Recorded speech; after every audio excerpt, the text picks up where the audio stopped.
You guys ready? Yes, sir. Ed? You good?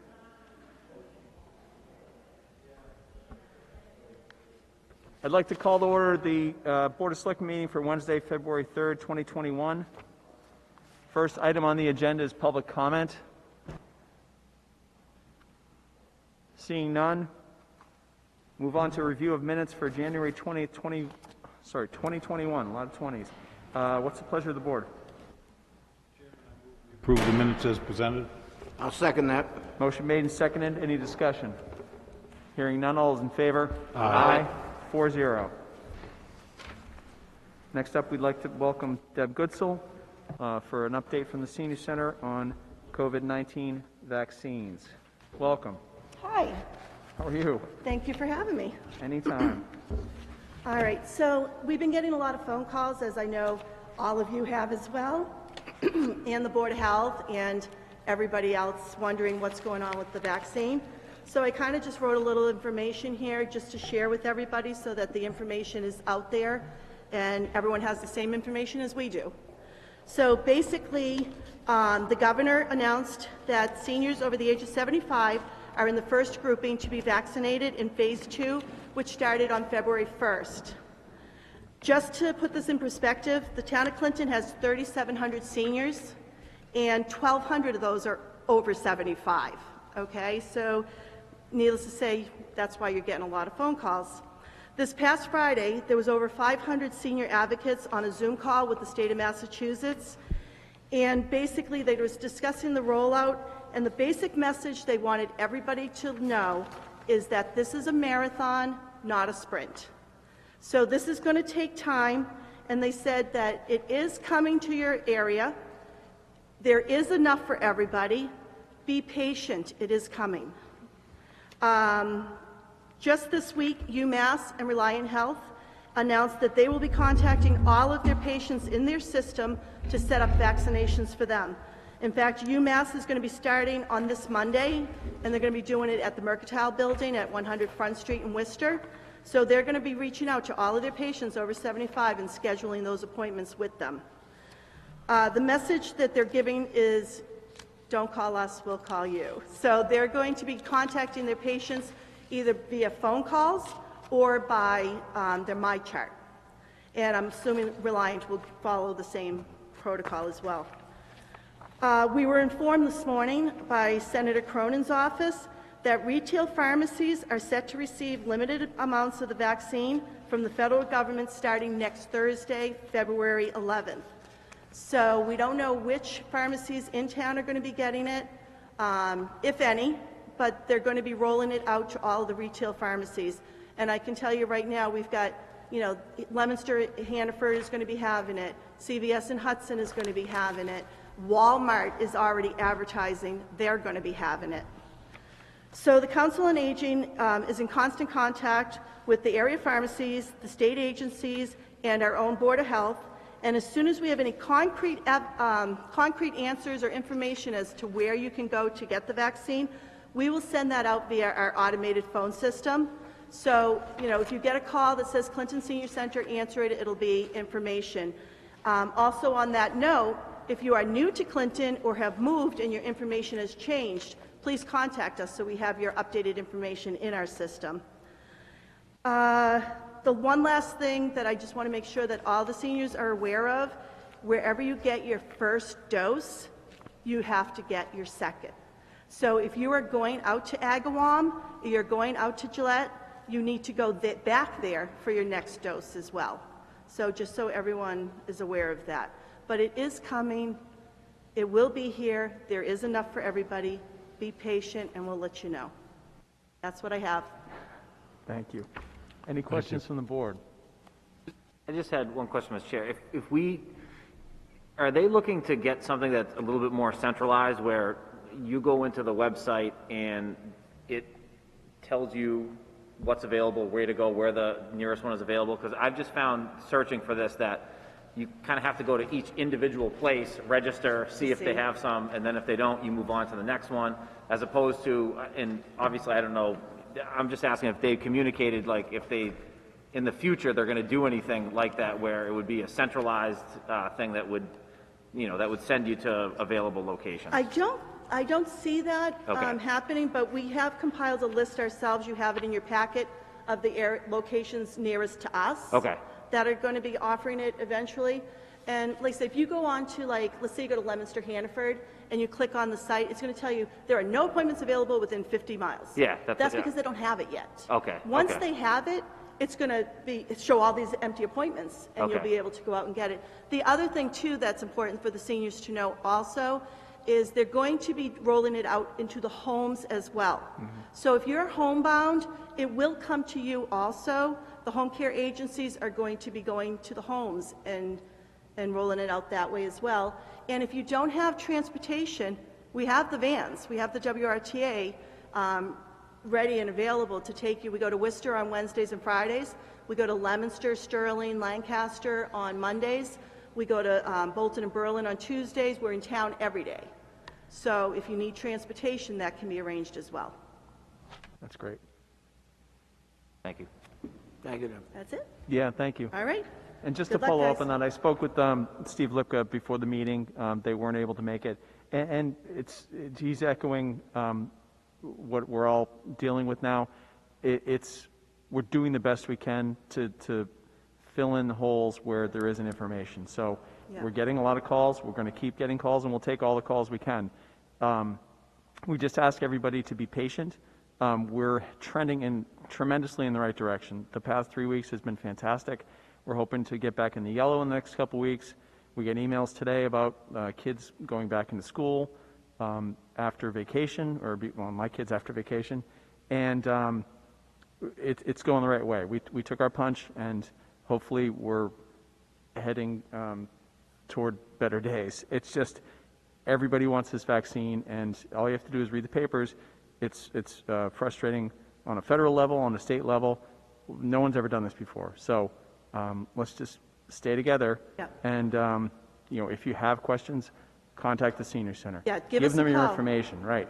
Because So- we do have, in your package, you'll see too, the state put together, let's say you're, 75 years old and you don't have a computer, we can take your information, we give it to the state, and they'll call you. Great. So, I mean, there's definite, they're working on it, they're putting it together.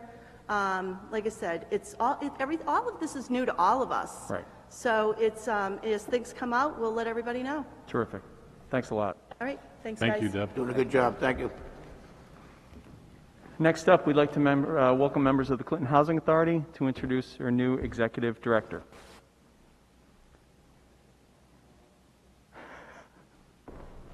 Welcome. Good evening. Excuse me, I gotta take it down. My name is Frederick Johnson. I'm the chairperson of the Clinton Housing Authority. My other fellow member, Bill McGrail, we came here to introduce our new executive director after several months of search committee, and we dwindled down to probably the best candidate we've had. Terrific. So, Hello. Welcome. Welcome. sorry. My name is Danielle Fahey.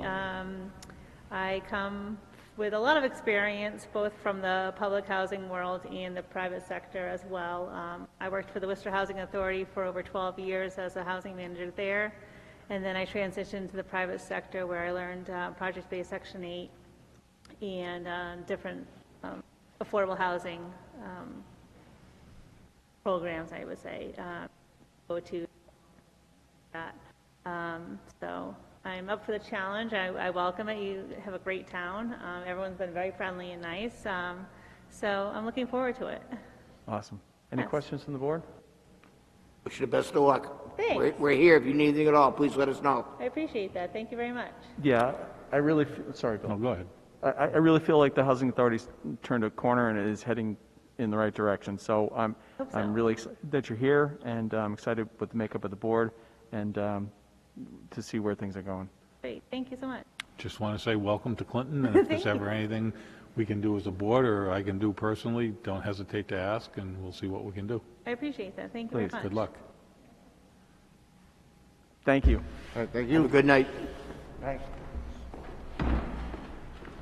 Another introduction, our new state representative, Megan Kilcoyne.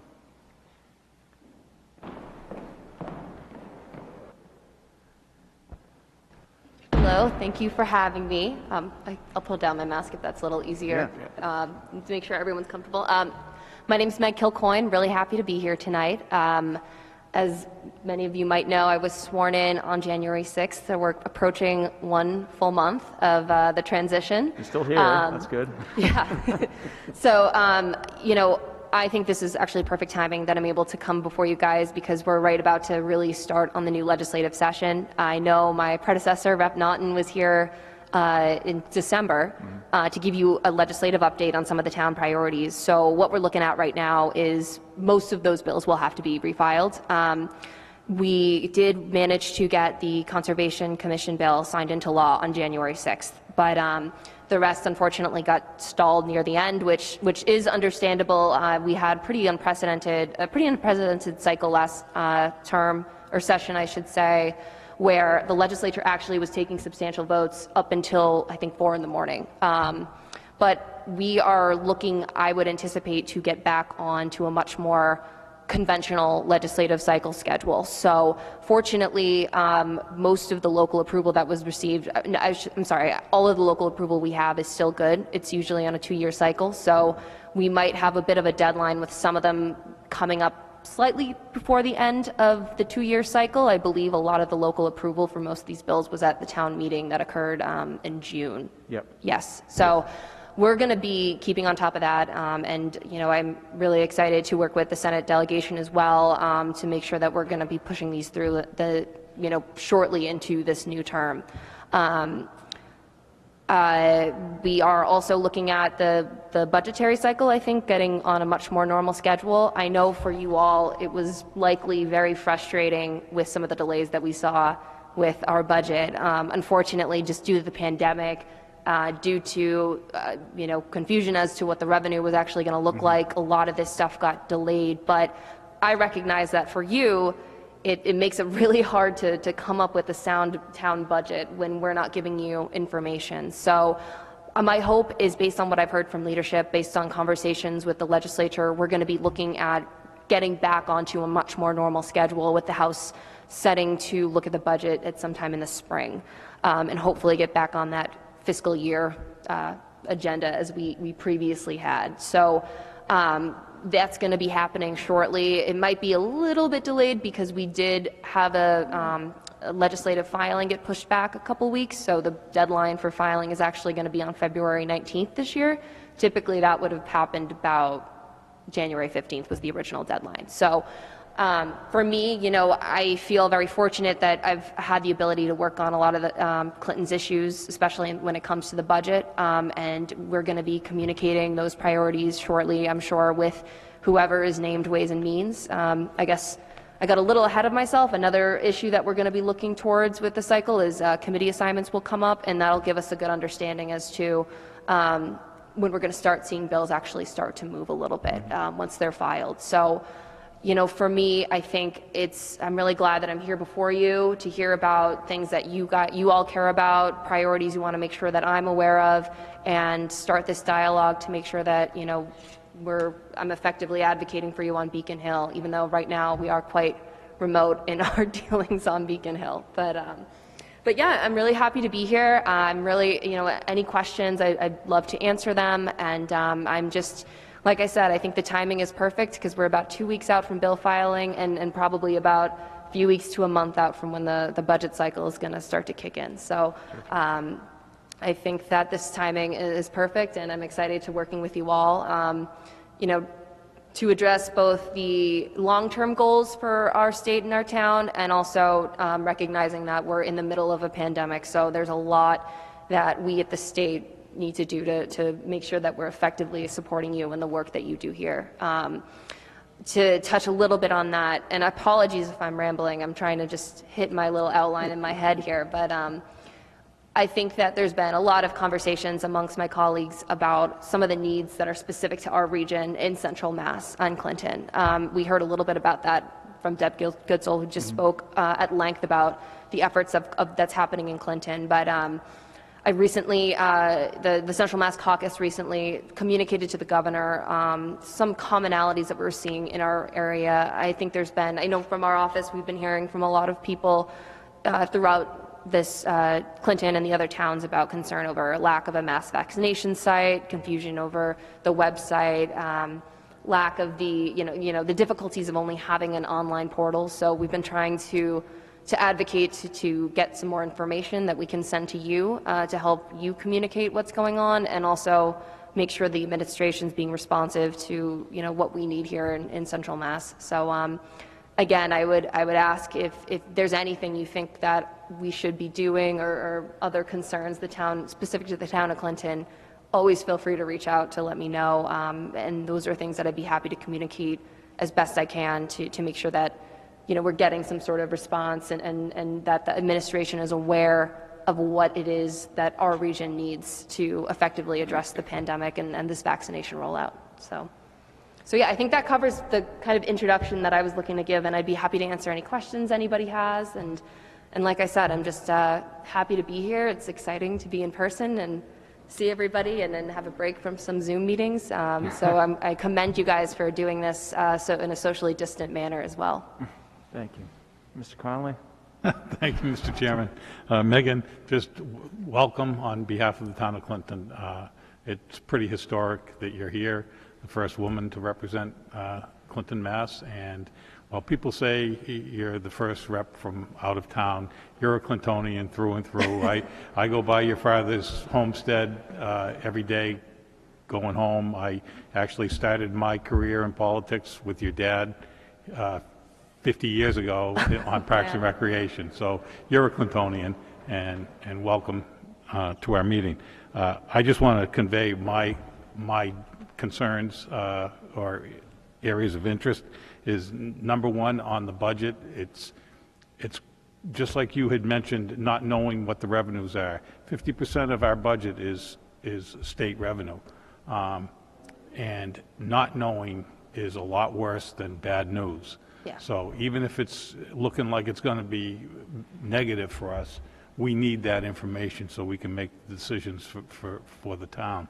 And I know of utmost importance to us is the funding for the sewage treatment plant through the MWRA. I know Hank has been diligent on that all the years he's been there, and I know you're on top of that too. But I just wanted to put that on the table. It's crucial to the future of Clinton that not go away. Yep. And my other concern is those four bills that are restarting. Is there anything that we, either the town or the Board of Selectmen, needs to do to make sure that they get started? So I would say in the immediate future, there's nothing that you would need to do immediately. A couple things need to happen before they start moving, namely committees have to be assigned. Once we know who the chairs are for some of the committees that they go through, which I believe is mostly consumer protection and municipalities, that'll give us a good indicator if we have to do any sort of additional advocacy than we did last term. Now, where these are local issues and really only impacting the town, I really don't anticipate any roadblocks, but that'll be something I'll communicate with you guys as soon as we know who the chair is and they know the background. And typically, I would say where these bills have gone through the House, I believe almost all of them came out of the joint committee process. A couple got stalled in the Senate. But where they came out relatively quickly, that bodes very well. I think that if there were significant issues that had to be addressed at that level, we would have already conveyed that to you and tried to make changes. I would say, having done this work on the staff side before, usually what you see with these things is sometimes there might be minor changes that might need to be made, usually technical in nature. If there's a significant change from what the town voted on, then we may need to go back to you guys. But in my experience, those are usually things that can be resolved within a couple weeks. So I'm happy to give you guys updates as soon as we get it filed and as soon as we know where these bills are going to land. Once that happens, we'll hopefully be able to anticipate, I don't want to say timing because I don't want to overpromise anything, but any sort of red flags that might be there. And I appreciate the Clintonian message too, because funnily enough, when I was 6, my first ballet rehearsal was on that stage behind you there. So it's a little weird to be back here on the other side, but No, we're on the same side. Yeah, yeah. Yeah. As far as the technical parts of refiling the bills and getting them started, your office will be taking care of that? We'll be in contact with the Senate office of both Senator Cronin and Senator Chandler, and it's always good to approach these as a united front because you have to get them through both chambers. So we'll be in close contact and make sure we're coordinating efforts. But if there's any issues with filing, we'll let you know ASAP, but I've reviewed it already. I've cleared a couple things with the clerk's office, and it's just a matter of, I think, waiting a little bit to kind of get the legislative cycle going again, and then making sure that we're kind of conveying some urgency with some of this stuff as well. I mean, they're all important to us. All those 4 issues are important to us, but Yeah. personally, I think the liquor licensing one is time sensitive and very important because one component of that is we have, for one reason or another, over quota licenses, and we have licenses outstanding that aren't being utilized that normally we could call back in and reissue them. And if we call them back in, or the people that hold them just give them up, they're gone. We don't have access to them. The community doesn't have access to them. So, and that may be a technical bill because it's got 3 or 4 different components to it, but that is time sensitive, and that's the one that could cause harm to the town if it doesn't get through. Yeah, that's helpful to know, and that'll help us advocate a little better for it, I think, too, because where we can point to real life consequences of not getting certain things done, it sometimes helps move the process along a little faster. So, it's unfortunate some of the stuff. Usually, it's really unique that those local bills didn't get done at the end of the cycle, and it's really was kind of a result of what the legislature was, the pressure that they were under. And I mean, in a normal year, if we weren't dealing with the pandemic, the focus from July to December 31st would be some of these local things that needed to be pushed along, and where there was a juggling of some really big statewide issues. It just, it made it, I think that's where we saw a little bit of the delay. But I think the good news is that we're going to be able to really push for those that were getting done with the added sense of urgency that these almost made it across the finish line. Really, like, we got to get this through. There were no roadblocks, and hopefully that'll streamline it a little bit. But we'll be in contact with the board and the town administrator about its progress. We'll make sure you guys have the bill numbers and keep you updated when it moves through committee, so you at least have a sense of how it's moving and how it's progressing. Okay, thank you. Yeah, of course. And I just wanted to say on the sewer water, obviously, you never want to promise anything in this role because you never know what's going to happen. But I do, just to give you a sense of optimism, the fact that it was in last year's budget, and I think it was actually the House Ways and Means budget, where there were so many uncertainties and concerns over funding, I think really does bode well for it this cycle. Clearly, it's something the chair of Ways and Means recognizes is incredibly important to this town and the community. So certainly something I will be relaying to him again as we approach the budget cycle, but I'm confident that does show the state recognizes its importance for here. So I look forward to kind of taking the reins and continuing Rep. Naughton's work there, but do want to assure you that it's certainly a priority of mine that I share with you. Thank you. Any other questions from the board? Thanks a million for coming out. Oh, yeah, no, of course. Thank you again. Yeah, thank you for having me. It was great to be here and see you all. And if there's anything, or even, anything I can do or any questions the board may have, please feel free to reach out. And anytime you're looking for a legislative update, I'm always happy to come and talk to you and talk about what's going on, whether it's local issues or other things Beacon Hill's working on. So Terrific. We appreciate it. All right. you. Well, thank you all so much. Thank you and good luck. Thank you.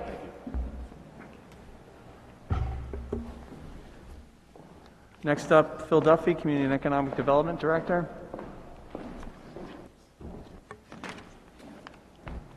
Welcome. Evening, Mr. Chairman, members of the board. With your permission, may I remove my mask? Please. Great, thanks. Come tonight to you to request your permission to apply for 2 separate grants. Going out of order of your agenda, I'd like to talk about the Shared Winter Streets and Spaces program first. This is a Mass DOT grant that was put in place back in October, funded with $10 million, and it's intended to assist communities who want to broaden the use of their public ways for community or economic commercial purposes, or to facilitate transportation or mobility for their citizens. We have stayed out of this grant because it has implementation requirements, and as it's targeted towards downtowns, and we were in the middle of a construction program, didn't feel confident that we could implement. But we're getting close to the end of our project, and I feel I'd like to make an application. What I'm proposing is that we apply for funds which we would use to acquire apparatus and equipment to facilitate the continued outdoor use of our public right-of-way, primarily sidewalks, so in certain isolated cases, parking spaces, for downtown businesses, chiefly restaurants. What we'd be looking to do is, you remember last year we used about $9,000 worth of CARES Act funds to buy Jersey barriers and bollards to help those restaurants kind of delineate spaces. And it worked, but it really wasn't a great place to hang out. We're going to have a beautiful downtown when we're done with our project, with hanging flower baskets, new lighting, all new surfaces, new landscaping. What we'd like to do is to be able to bring some level of attentiveness to the spaces that we're allowing restaurants to create a rich environment for their customers. Look at to use planters and large pots with real or artificial plants, maybe canopies to provide shade, platforms for restaurants on Church Street to use to create level areas for seating, that kind of thing. And also some additional, maybe some temporary lighting, temporary signage to direct people to where they can find parking, if we displace parking, maybe to indicate what the restaurants are, and those kinds of things. Maybe I have to have a conversation with Mass DOT. I spoke with MAPC, the Metropolitan Area Planning Commission's principal planner on this program today. The town of Webster used some of these funds to actually light some of the alleys. They used it specifically for dining, but we could always ask if we can, if there's enough funding in the program, and it's part of a legitimate ask to see if we can maybe fund some of that lighting we've talked about to connect High Street to the parking areas off of High Street. And we've already, in our project, provided power at the backside of the sidewalk for that purpose. So I'm thinking the ask is going to be about $60,000. The application is due February 26th, and I'm asking your permission. I'm here to answer any questions you may have about the program writ large, and to ask your permission to make an application on the basis of the description I have just provided you. Any questions? This is from the Winter Spaces and Shared Streets Grant Program? Yes. Okay. It's a pleasure of the board. Mr. Chairman, I move that the board authorize the CEDO director to submit an application to the Mass Shared Winter Streets and Spaces Grant Program for the purchase of equipment to facilitate outdoor dining and other safely distanced activities in downtown Clinton. I'll second that motion. Motion made and seconded. Any discussion? Hearing none, all those in favor? Aye. Opposed? 5-0. Thank you. Great. Thank you. The second one is a little bit more difficult to talk about because it's a brand new program that was announced only a week ago Friday and has an application deadline of February 10th. This is a new program from the Massachusetts Office of Business Development, which normally doesn't give grants. It is called the Regional Pilot Project Program.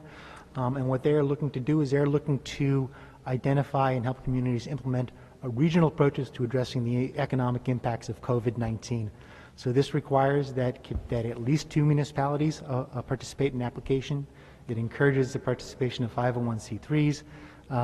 Those could be museums, downtown merchants associations, chambers of commerce, other groups, to begin to initiate planning programs, projects, not capital purchases, but it will allow for the purchase of equipment to address, to take a regional approach to addressing the impacts. I've given you a description of what what the categories of legitimate uses are. Those include Get Massachusetts Back to Work, which is basically employee support. So if you want to have a program to provide daycare or transportation to workers, support small businesses, revitalize downtowns, and foster innovation. I've had preliminary discussions with some of my cohorts in other communities. We're trying to figure out a program that would work for everyone. It could be something as benign as a marketing initiative that kind of identifies downtowns and their salient assets and place in a regional economy. It could be something as specific as If we feel that a distancing will allow, an interesting idea we talked about is kind of providing for a kit of parts that would move from town to town on a maybe on the basis of once a month from one downtown to another. That would provide equipment that would allow people to safely social distance and participate in downtown activities. This kind of follows upon a discussion that we had back in last May or June when we talked about giving over parking spaces to the downtown. At that time, the idea was discussed of maybe blocking off a segment of High Street from say, a Saturday afternoon to a Sunday afternoon, and allowing the restaurants to serve from their storefronts to people seated in the streets and bring in other activities. There's some concerns that come 5 months from now, we may still not be in a place where that is allowed under public health protocols. It's a very interesting idea, but we have to make a decision on a fail-safe point as to whether it's worth pursuing. I don't have a proposal before you to say that this will be our proposal because this is coming together so quickly, but as the grant deadline application deadline is prior to your next meeting, I'm asking that you authorize me to either submit or participate in an application to either this program or the Mass Office of Travel and Tourism's, what they call the COVID-19 Travel and Tourism Recovery Grant Program, similarly rolled out only a week ago, and also with the deadline of March 12th. So we were looking to do something that's kind of on the soft side, not the bricks and mortar side of stimulating activity in the downtown. We don't know what form that's going to be yet. I wish I could tell you, but this is happening so quickly, we don't have a co-8 program to suggest to you. That said, I hope you'll trusted me to come up with something that works, and I'll communicate obviously with stakeholders in the downtown and see if we can come up with something. Questions from the board? Mr. Chair, so to apply for this, the deadline you said is February 10th? 10th, a week from today. And we don't have to supply them with a plan or how we want to use the money for that application, is that correct? We absolutely do. It's just I won't have the opportunity to bring that to you Okay. when it's finalized because of the misalignment of your schedules. So we're just going to use your best judgment to come up with some ideas, or how? Yeah, the Okay. two that we've discussed have been the two that I've just described to you. Yeah. We've discussed it with MOBD staff, and we've discussed it with the people who are my peers in Millbury and Air. And once we get an idea that we think can work, we'll open it up to other communities to see if it works. Honestly, I'm not entirely certain that we'll be able to pull together something that works in that period of time. MOBD is already talking about extending the deadline, but as of now, it's March 10th. Well, just a recommendation for that. I know we used to have the matchstick market in town, down by the park, and I know that I don't think that I don't believe that they have plans to come back as of yet, but. And I've actually reached out to Rosa at Parks and Rec, and I've reached out to Nicole Malone through email, and Rosa hasn't heard from them, and I haven't heard back from Nicole. From what I understand, she actually moved out of state. So, Right. Because we talked about that for the lot on High Street as well. Yeah. And so I followed up, but I haven't heard back from them yet. But Okay. that would be the kind of entity that we would invite into the events kind of idea That's- rather than the marketing. Yeah, so that's just what I'm recommending. If you're putting together this proposal, if you could include something in there, and it's just my personal, it's not endorsed by the board, but just something that is similar to that matchstick market, or I know we've talked about in the past, pop-up store markets, or trying to find storefronts that would be able to even utilize pop-up markets in the wintertime. But obviously that, I know it's private land, but that space that we talked about that connects High Street to the St. John's parking lot would, especially since the Four Seasons Salon building has been taken down, it is a nice open area and it's right downtown. And it would be great, social distancing permitted, if we could maybe in the late summer or the fall, have something going there on like a Saturday or Sunday, like the Matchstick Market used to have down at the at Depot Square. I think it would really improve foot traffic down there on High Street. Thanks. We've had preliminary discussions with the owners of that lot about using it for that kind of purpose, and Mr. Paglia has been very generous in the past. Right now it's being used as a staging area Yep. for the construction project, but yeah, we will absolutely follow up with any idea that we think might benefit the downtown environment and uses that parcel with the owner's permission. Great, thank you. Any other questions? It's a pleasure of the board. Mr. Chairman, I move that the board authorize the CEDO director to submit or participate in a regional application to the MOBD Regional Pilot Project Grant Project or to the FY21 Travel and Tourism Recovery Grants Program. I'll second that motion. Motion made and seconded. Any discussion? Hearing none, all is in favor? Aye. Opposed? While we have you, Phil, can I ask, I got an email over the weekend from the local rapid recovery program. We applied for a grant that apparently we got. Yes, Can you and fill I'd like us to in? say it's a feather in our cap, but really everyone who applied got one. They just, All right, well, we didn't have to say that part. but we did got apply. it. I talked to the director of that program. They issued 119 grants covering 125 communities, and this is for specific technical assistance, again, to address recovery from COVID-19 on a downtown's basis. This is out of a program that's actually called the Massachusetts Downtown Initiatives. It's been in DHCD for 20 years. It's the program we use to devise our wayfinding program. We use their funds to Great. do that. So shortly, we will be put in touch with a consultant chosen by them. I'd be happy to forward you the application we wrote. It was very open-ended. A lot of the program was biased towards bricks and mortar things, but I think actually we've been working on those for so many years.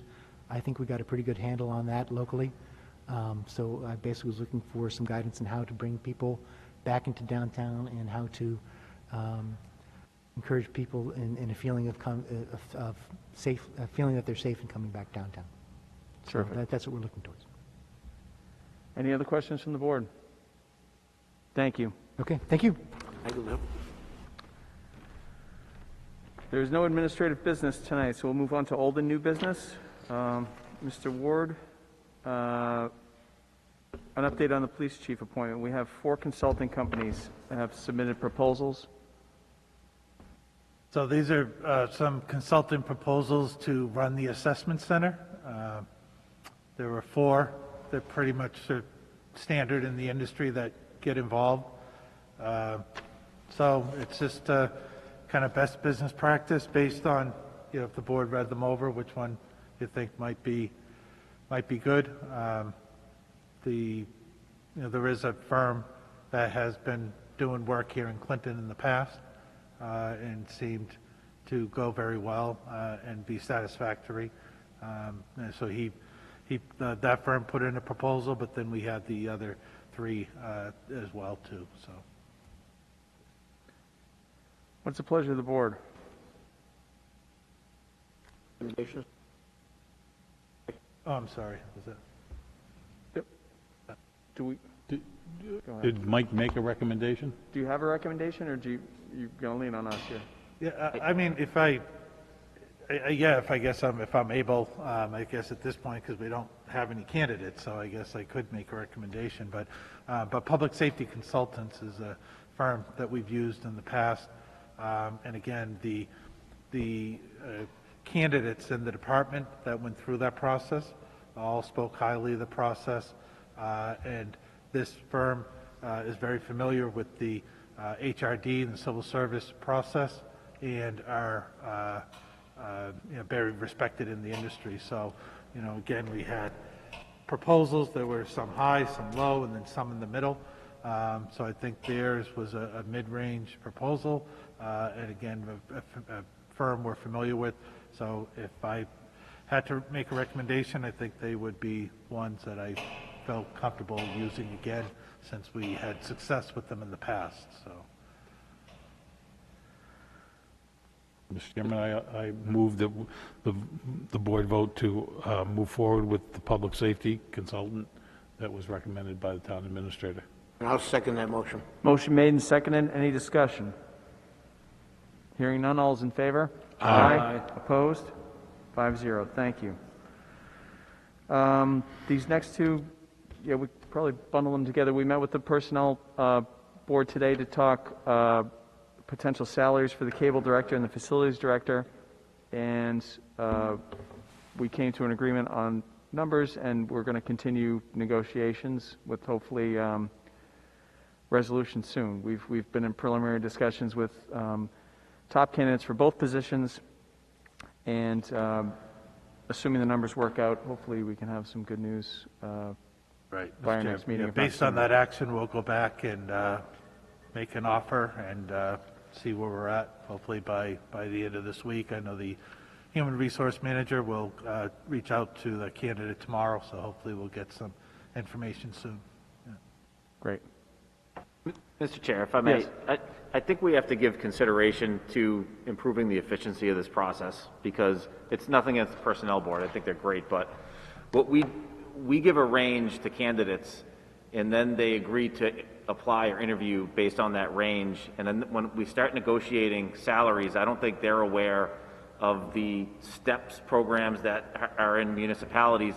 And I think it causes confusion because they apply on a range, and then when you start discussing it, it's they think that somewhere in that range they'll be able to get it, and then you have to inform them that, well, we have to go back to this other board that meets once a month, or maybe we can get them to meet earlier, and we have to get that salary approved. And I think I think it has spooked some candidates, because I think the delay, when you're trying to hire somebody, the extra week or 2 weeks, you never know who else they're talking to, some other opportunity comes up. So I wish that, I don't have any concrete answers yet, but I think we need to take a look at how we can streamline this process. And, maybe we give the town administrator some more discretion as to where they think that person should lie in the pay scale, as opposed to, the Personnel Board develops the steps and they set that range, but then maybe possibly we give more discretion to the town administrator to ultimately decide where that candidate should set, as opposed to having to go back to another board to get approval, and there's just always unknowns. And I think in this case it's going to work out, but I'm going to be thinking of some ideas, and I'll be running it by town administrator and you guys at some future meetings. Some of them may be bylaws that might have to get changed, and it might have to go as a warrant article on town meeting, but I think we could take some steps that would make this process of hiring people a little bit more efficient. Easier, quicker. I won't speak for the Human Resources Director, but I know today she did express some interest in, or she understands that we have to maybe post these a little differently, because like you said, we give a range, and obviously you want the top of the range, or you see the bottom of the range and you think, well, I work for that now, so I can do this job. So yeah, I think, and as this was my first meeting with the Personnel Board, I'll admit, working in the somewhat private sector, making that translation from X number of dollars to whatever grade and step is not natural for a lot of people. So yeah, I understand, and I think the Human Resources Director understands, and frankly, the Personnel Board was great about it. They, Right. they want they want the best people working for this town that we can afford. So it's just, making sure morale is maintained, and making sure that, people have opportunities for career development. If you come in at the top step, you're going to be stuck there for a long time. It's working for a town is different than working in the private sector. So I hear it, and maybe Michael can add some context here, but I think Alexis wants to avoid this in the future, and hopefully we can come together and figure out a way where we post this and not have to do all these extra steps. Yeah. I don't know if Yeah, you have and I any more. think it was, as Mr. DeVault said, it would probably need some type of bylaw change, amendment, because that's written into the bylaw right now. So I think it's right between talking with the board and the Personnel Board, I think we can come up with a better way of doing that. Yep. So, and I think what we've done is by putting the range out there, just to maybe theoretically, you can go to that range. You just need Personnel Board approval. So we put it out there, hoping to attract more candidates, to at least have the ability to talk with them.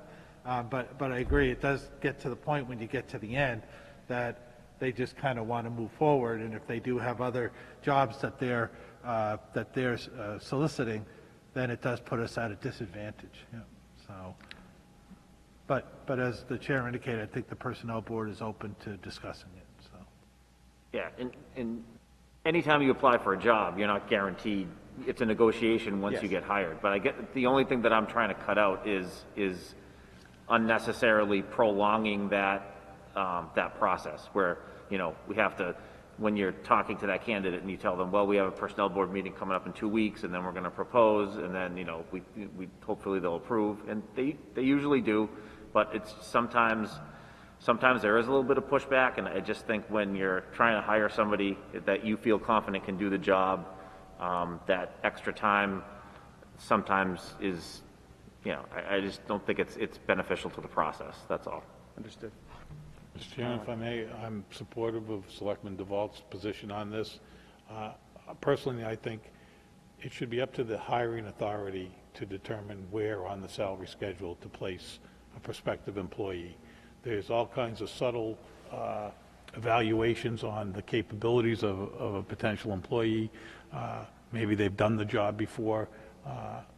You don't take somebody that's experienced, competent, and capable and ready to jump into the job, which is the kind of person we want to hire, and say, you start at the entry level. I think that, I'm pretty sure the superintendent of schools has the ability to, when he hires a teacher, to place them on whatever step in the salary scale is he deems appropriate. And I think the same should apply here. I think if the town administrator thinks he's got the person we want and need, and they've got the talent and the experience and the ability, if he determines in his judgment as the hiring authority, he should be able to put them at the top step if he thinks that's in the best interest of filling the position. So if it needs a bylaw change, then so be it, but I do think the idea that change should be done, I'm supportive of it. Yes. Anything else? Thank you. We have an opening for the Emergency Management Authority. I actually don't know what the A is. Similar type situation, yeah. And do you want to fill us in on this? We're possibly considering other options?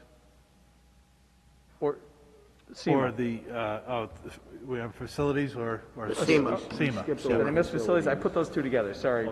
Yeah. Sorry, I lumped those together. So it's the same sort of thing for Right. facilities. Sorry, I thought I mentioned that. These two things are in the same boat, where it's the exact same thing. Yeah. So we have a grade and a step, and Human Resources is going to be reaching out to the candidate to see if that works. So, sorry, I misspoke or spoke too quickly. Do you want to add anything on that? And not to SEMA, yeah. Yeah, SEMA, now SEMA, Yeah.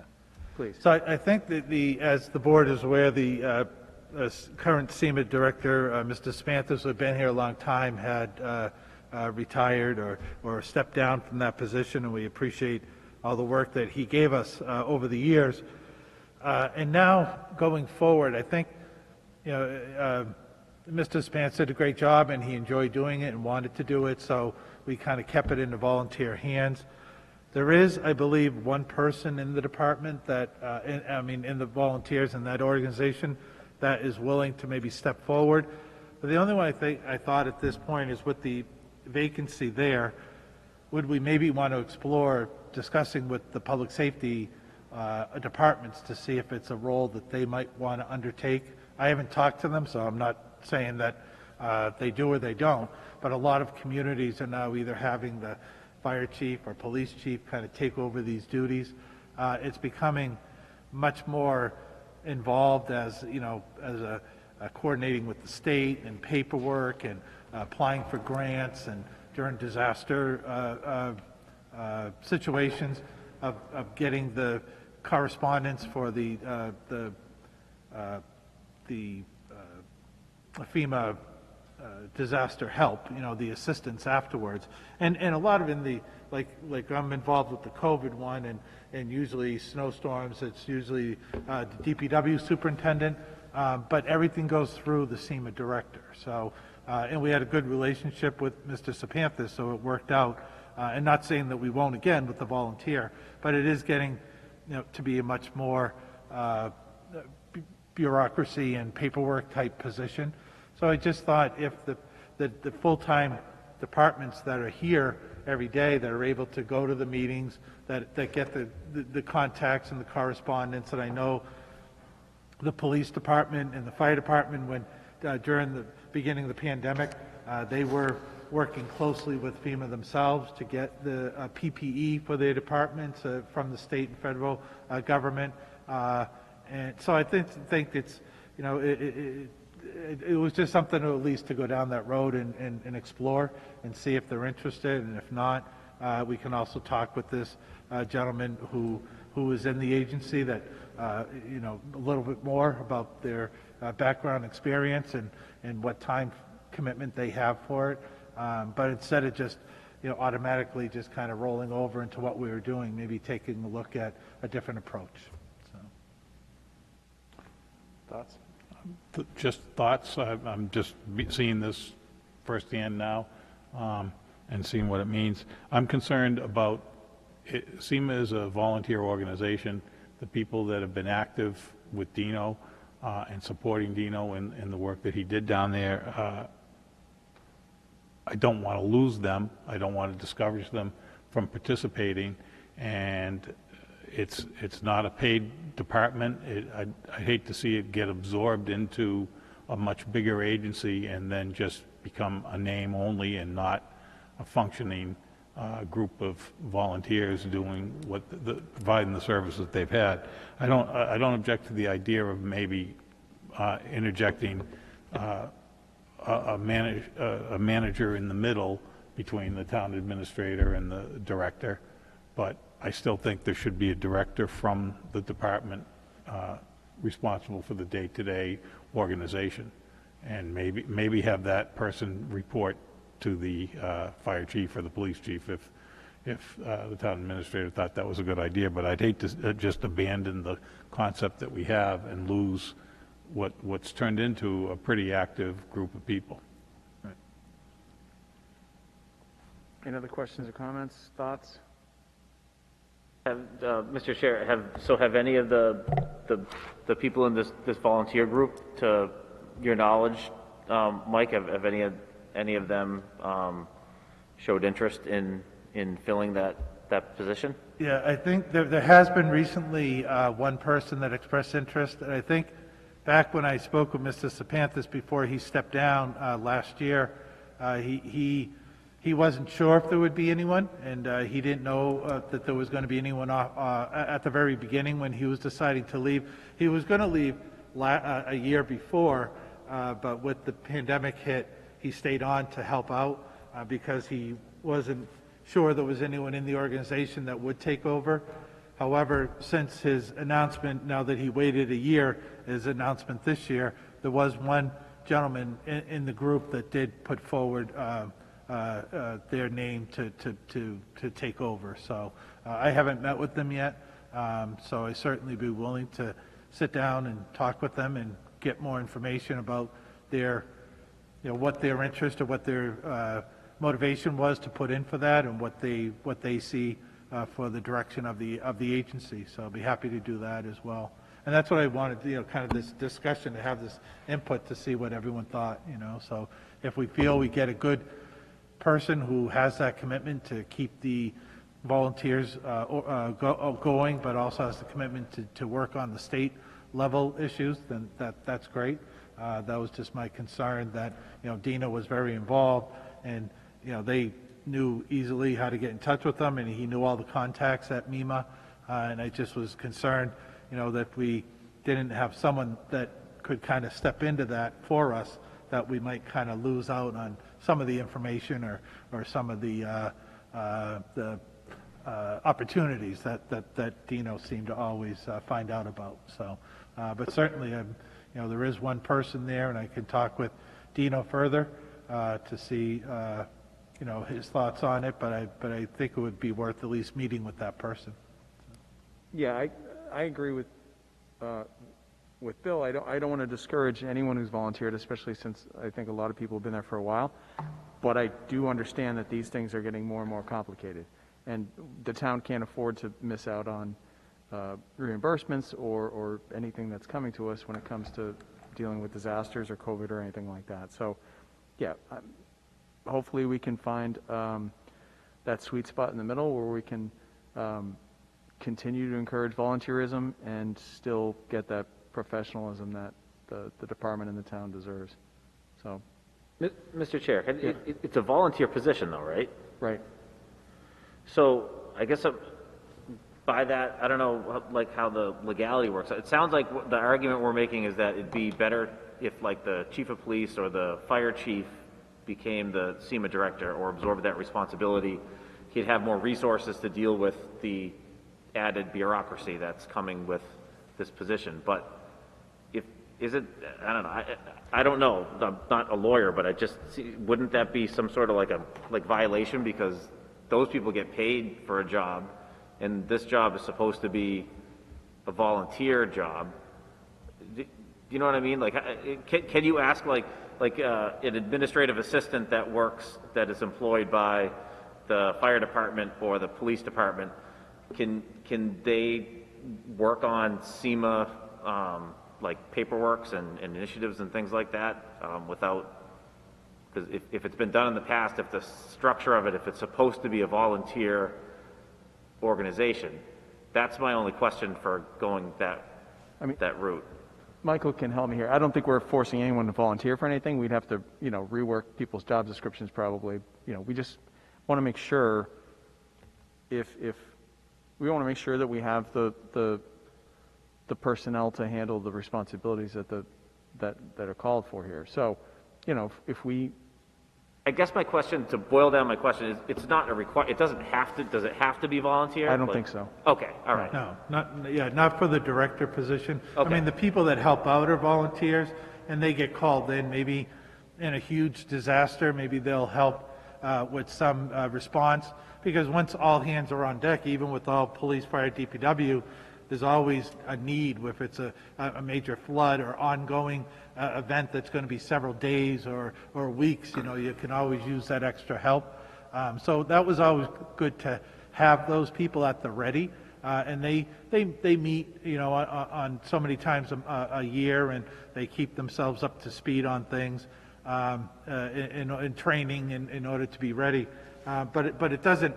Like the director doesn't have to be a volunteer. It can certainly be an employee. It's just a matter of, whether, I know in the past there was some offer by the previous fire chief to maybe take it on for a stipend.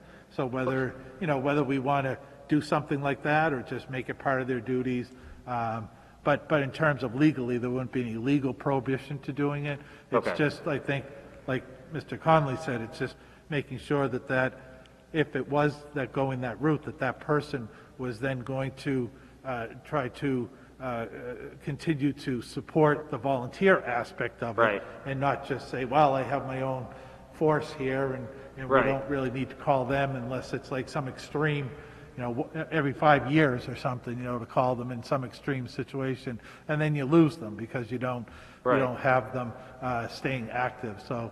So I agree with the aspect. The only thing I was just looking at, just earlier in my career, you would only hear from MEMA in extreme events.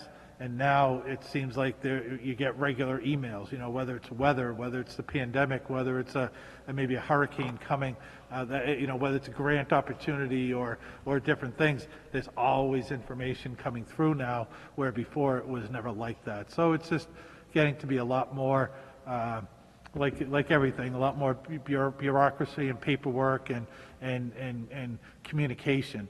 So just to make sure that we have that person who's going to stay on top of that. And Dino is always good.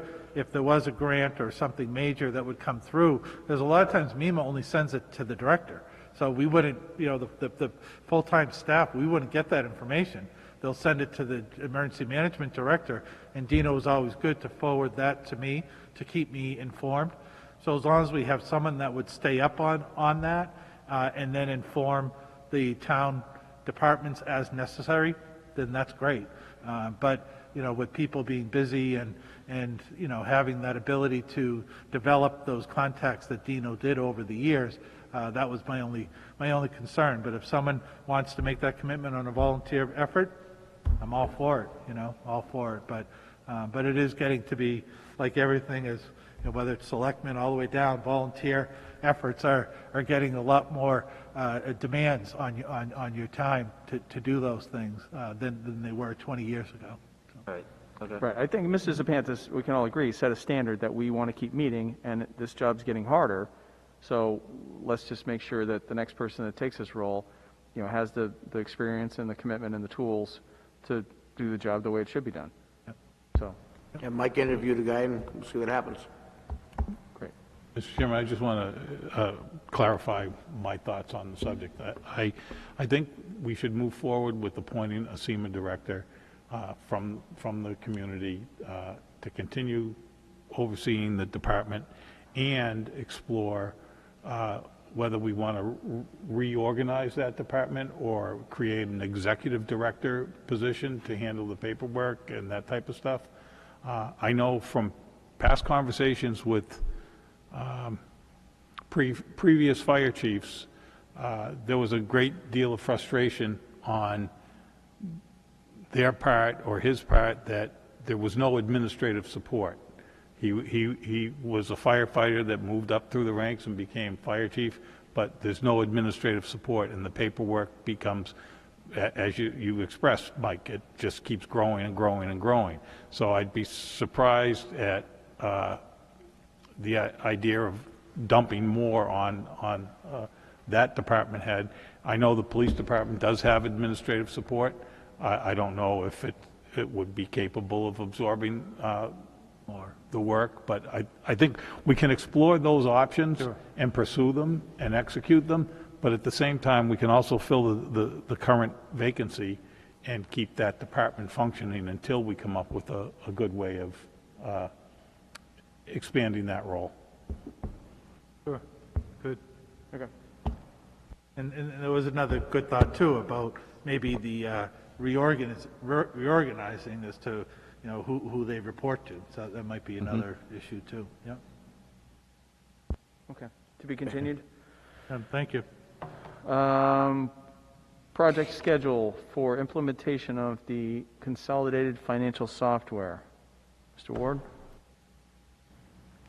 I just wanted, just as the board asked last meeting, just for kind of a schedule, so the company put that together. I put it in the packet, kind of their schedule to get us to July. I think it was next week that they were going to be developing our portal, so at least we'll get connectivity, and then they have to do all kinds of testing on our end, technology-wise.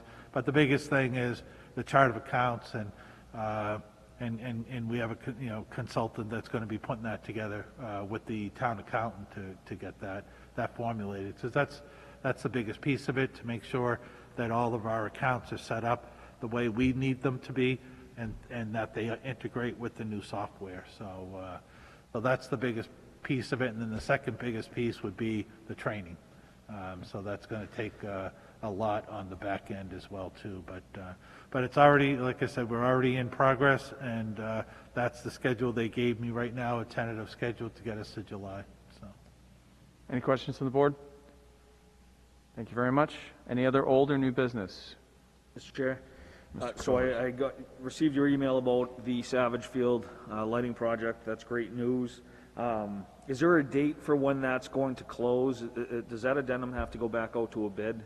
No, we'll be closing it on a week from Monday, the February 8th, was it 12th? No, I'm sorry, what's that, the 14th? 14th, I believe. That's a holiday. So that'll be the date to get all the responses back, and then we'll award immediately, and then they'll have until April 15th to get the job done. So it gives them at that point, it'll give them 2 months to get the job done. I know I've been working with some other towns that have been doing similar projects, because we did have to kind of do quite a revamp of the spec. And there was a project in Lexington that had a lot more lights than we had, and they gave the contractor 5 weeks to get it done with limited access to the site, and they were able to successfully do that project. So I think we have 4 lights on this project, so I think the project timeline was probably about 3-week period to get all that work accomplished. So that's going to be part of the award to the bidder, is going to be who can get it done by that deadline. And if not, then they can't commit to that deadline, then even if they're low bidder, we move to the next contractor. So Excellent. And Tennessee I Gas think was, everything was in pretty good shape now. It was, like I said, quite an overhaul, and, then working on wage rates with the state, and a lot of pieces to it that ended up, kind of getting us through it, but we finally got it done, so I appreciate your patience, so. well, thank you for putting it together and your perseverance there. And did Tennessee Gas, were they okay? Were they receptive to the timeline? Yeah, I Excellent. think we could work with them. I worked through National Grid, who, kind of deals with the gas piece of it, so they're getting me in touch with a person there, and that they can start reviewing, because we have the plans now. Excellent. So they'll review what we have there. And I appreciate you bringing that to my attention, because I didn't think of it. I don't know where the line runs in conjunction to the lights, but I know back when the Parks and Rec a few years back had to do the basketball court, they had to send the information to them as well too. So I think we're pretty comfortable that they can get that done.